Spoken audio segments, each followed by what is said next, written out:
Basic education में आपको एक दफ़ा फिर खुश आमदीद कहते हैं।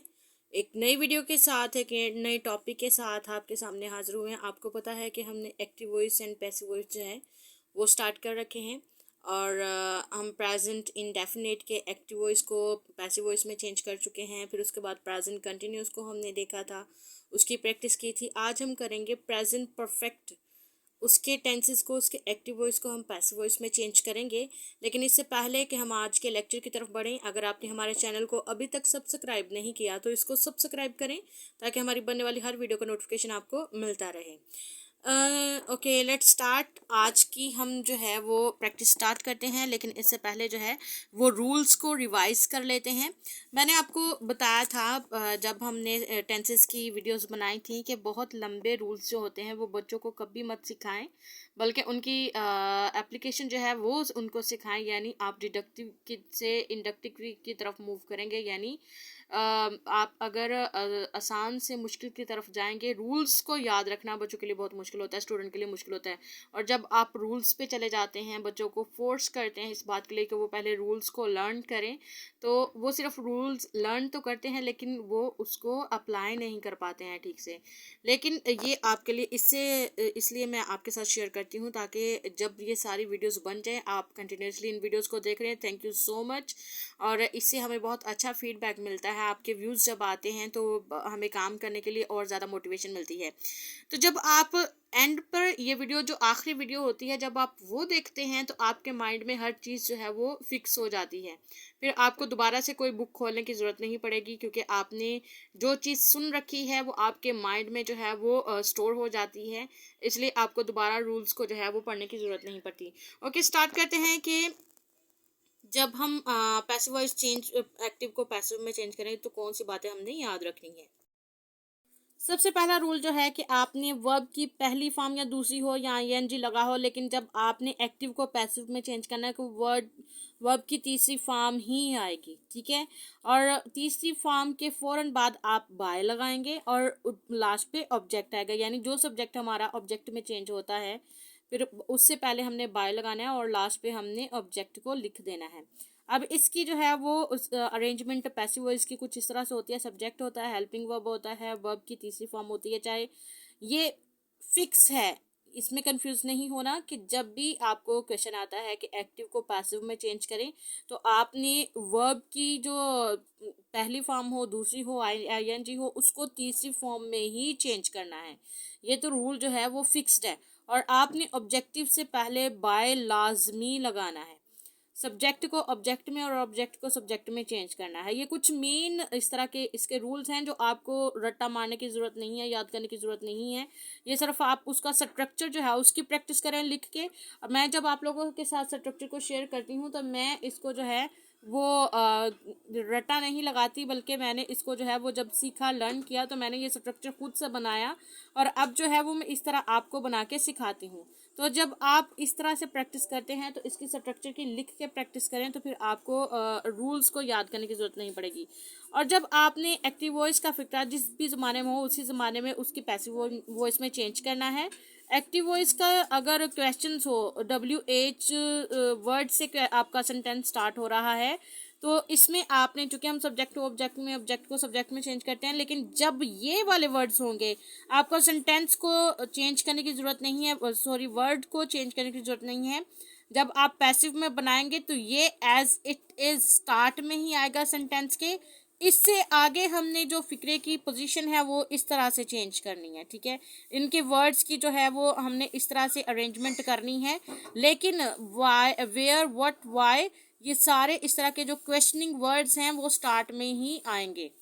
और आफ्टर दैट के जो वर्ड्स एक्टिव वॉइस जो हु से स्टार्ट होते हैं, तो उसको हम बाय होम से जो है वो स्टार्ट करेंगे। हु को बाय होम से जो है वो हम चेंज कर देंगे और इस तरह से बन जाएगा। आज हमने चूंकि करना है प्रेजेंट परफेक्ट का, तो इधर से देखते हैं कि प्रेजेंट परफेक्ट का क्या रूल है। प्रेजेंट परफेक्ट टेंस के फिक्रों में वर्ब की तीसरी फॉर्म से पहले हैज़ बीन या फिर हैव बीन लगाया जाता है।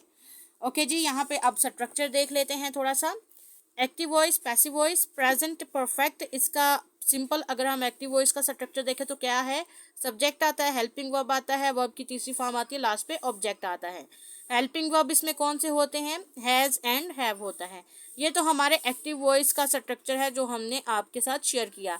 इसी को कंपेयर करते हुए हमने इसके साथ पैसिव वॉइस का स्ट्रक्चर जो है लिखा, यही ऑब्जेक्ट जो है वो शुरू में आ जाता है, यानी सब्जेक्ट बन जाता है। हेल्पिंग वर्ब हैज़ हैव है यहाँ पर, लेकिन यहाँ पर जो है हैज़ बीन और हैव बीन बन जाता है। वर्ब की तीसरी फॉर्म यहाँ है, वर्ब की ही तीसरी फॉर्म यहाँ लगानी है। और बाय जो है पैसिव वॉइस में, जब भी हम एक्टिव को पैसिव में चेंज करेंगे तो बाय मस्ट है, ये कंडीशन है। जैसे थर्ड फॉर्म जो है वो कंडीशन है, वैसे ही बाय भी आप लगाएंगे ऑब्जेक्ट से पहले, यानी जो सब्जेक्ट बन चुका है उससे पहले आप बाय लगाएंगे, तो ये हमारा सेंटेंस कंप्लीट हो जाएगा। ओके, प्रैक्टिस में देखते हैं। I have bought a house, तो इसको हमने पैसिव में चेंज किया। A house has been bought by me, ये इसका पैसिव था। ये स्ट्रक्चर है एक्टिव का और ये है स्ट्रक्चर पैसिव का। तो मैंने ये फॉर्मूला जो है वो यहाँ पे लिख दिया है। अगर आप इसको नोट करना चाहते हैं तो इसी तरह जब आप प्रैक्टिस करते हैं तो इस फॉर्मूले को ऊपर लिखें। फिर जब आपकी प्रैक्टिस परफेक्ट आपको बना देती है तो फिर आपको यूं फॉर्मूलाज जो है वो लिखने की ज़रूरत नहीं पड़ती है। चले, मैंने कुछ सेंटेंसेस लिख के रखे हुए हैं, हम उनकी प्रैक्टिस करते हैं। We have won the match. तो सबसे पहले हमने आइडेंटिफाई करना है कि ये हमारा ऑब्जेक्ट है, लेकिन हम इसको सब्जेक्ट बनाएंगे और ये हम जो है वो ऑब्जेक्ट में चेंज करेंगे। हैव जो है यहाँ पर हमने, हमारा हेल्पिंग वर्ब भी यही है, हैव बीन और हैज़ बीन, तो इसके साथ सिर्फ बीन लगाएंगे। लेकिन देखते हैं कि जब ये एक्टिव पैसिव में चेंज होगा, ये सब्जेक्ट बन गया द मैच।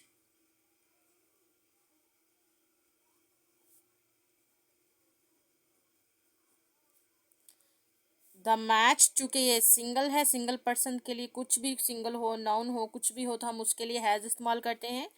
तो जब हेल्पिंग वर्ब हमने चेंज करना है तो हमने जो हमारा यहाँ पे सब्जेक्ट बना है उसके हिसाब से चेंज करना है, ठीक है। अब देखिए यहाँ वी के साथ हैव लगाया गया है, सब्जेक्ट के हिसाब से हमने यहाँ पर जो है वो अपना हेल्पिंग वर्ब लगाया है। लेकिन चूंकि हमारा सब्जेक्ट अब द मैच बन चुका है, इसलिए हमने इसके हिसाब से हेल्पिंग वर्ब को चूज करना है। The match has been,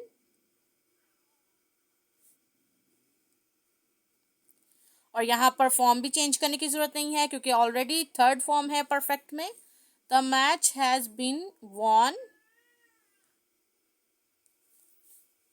von के जो मेन वर्ब है उसके फौरन बाद हम इमीडिएट आफ्टर वॉन और third form we will use bye.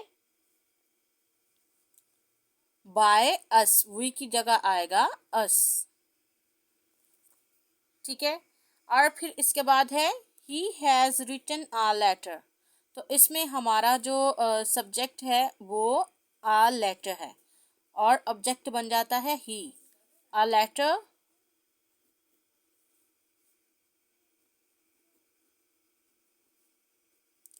चूंकि सिंगल है तो इसके साथ हैज़ लगाएंगे और हैज़ के साथ बीन का इस्तेमाल भी करेंगे क्योंकि हमारे जो स्ट्रक्चर में, पैसिव वॉइस के स्ट्रक्चर में हेल्पिंग वर्ब है वो हैज़ बीन और हैव बीन है। A letter has been, third form.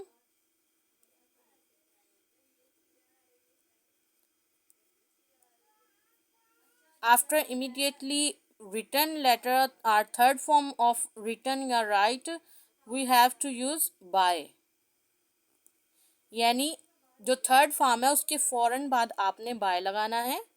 A letter has been written by him,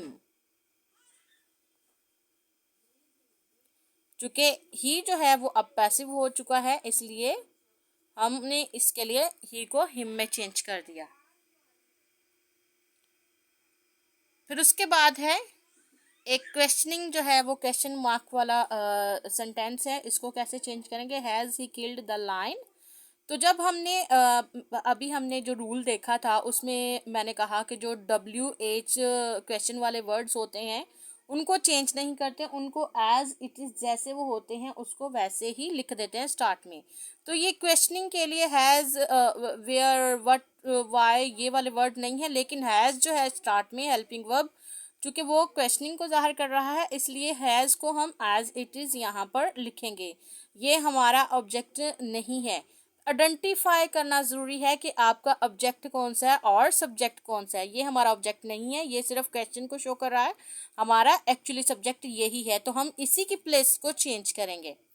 has ये हमारा ऑब्जेक्ट है, द लाइन तो ये सब्जेक्ट बन जाएगा। Has the line. मैंने आपसे पहले भी अगर आप एक्टिव वॉइस यानी टेंसेस की वीडियोस को देखें तो जो हेल्पिंग वर्ब 2 वर्ड्स पर या 3 वर्ड्स पर होते हैं, उनका मैंने आपको बताया था कि जब हम इंट्रोगेटिव बनाते या नेगेटिव बनाते तो उनको हम स्प्लिट कर देते हैं, यानी उनको आपने तोड़ के लिखना है, उनको आपने डिवाइड कर देना है। हैज़ यहाँ पे आ गया, तो मेन वर्ब से पहले आपने जो हेल्पिंग वर्ब का एक वर्ड रहता है वो यूज़ करना है। हैज़ द लाइन बीन, फिर उसके बाद third form killed, third form के फौरन बाद बाय। ही की जो है वो ही के लिए हम क्या इस्तेमाल करेंगे, him, by him. Has the lion been killed by him, last पे क्वेश्चन मार्क, क्योंकि हैज़ जो है वो अकॉर्डिंग टू रूल जो है वो स्टार्ट पे ही है। ओके, नेक्स्ट है वाई हैज़ ही पनिश्ड मी।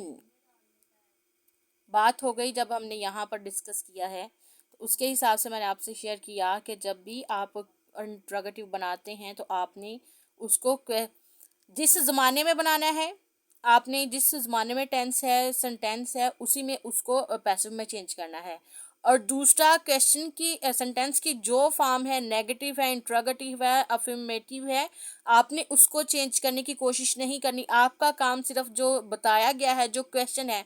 एक और भी बहुत इंपॉर्टेंट रूल है, सम टाइम हम इस तरह करते हैं, हम खुद से अज्यूम कर लेते हैं ये इस तरह नहीं ये इस तरह होगा, जो कि हमारी अपनी ही गलती का बायस बनते हैं क्योंकि हमने उसको गलत इंटरप्रेट किया है। तो क्वेश्चन को कहते हैं अंडरस्टैंड कर लेने से ही आपका 80% आंसर जो है वो सॉल्व हो जाता है। जब आपने क्वेश्चन को समझ लिया, जब भी आप एग्जामिनेशन रूम में हो या फिर आप कोई इस तरह का है कि जब आप क्वेश्चन को सॉल्व कर रहे हैं या स्टूडेंट को सिखा रहे हैं, तो इस बात पे फोकस करें कि आपने जो क्वेश्चन है उसको, अगर आप आंसर पे फोकस कर रहे हैं तो 80% आपका फोकस क्वेश्चन को अंडरस्टैंड करने में होना चाहिए। जब आपने क्वेश्चन को अंडरस्टैंड कर लिया तो पीछे फिर काम जो है वो सिर्फ आपका आंसर लिखने का बचता है उसके हिसाब से। लेकिन जब हम क्वेश्चन को जो है वो मिसअंडरस्टैंड करते हैं तो फिर गलती होती है। Y has he punished